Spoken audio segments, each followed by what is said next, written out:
non ha bisogno di spiegazioni, nel senso che ognuno giustamente la interpreta come crede. Il tema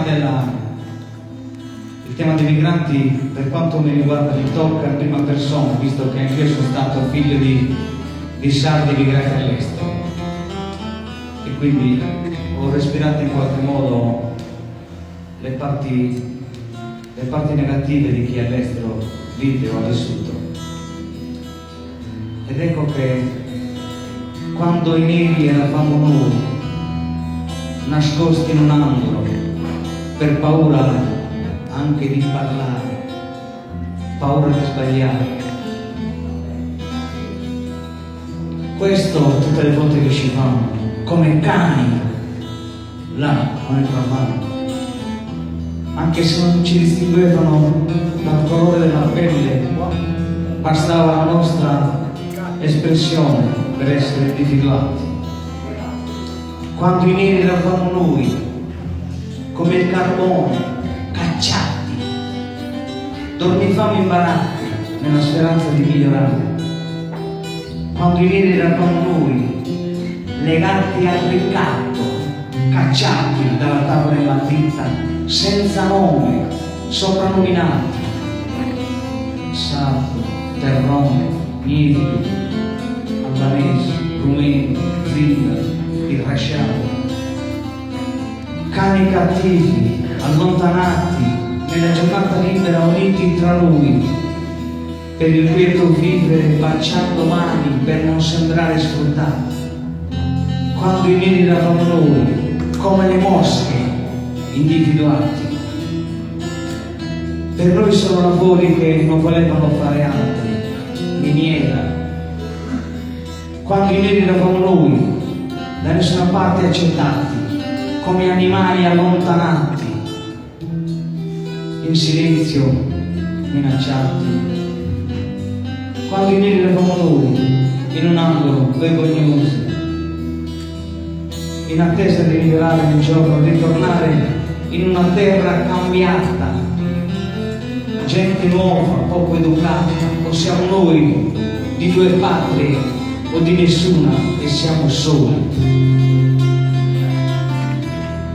Quando i neri eravamo noi, non capiti, sbandati, era come un marchio sul viso, quello è cattivo, arriva da lontano.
il gonzo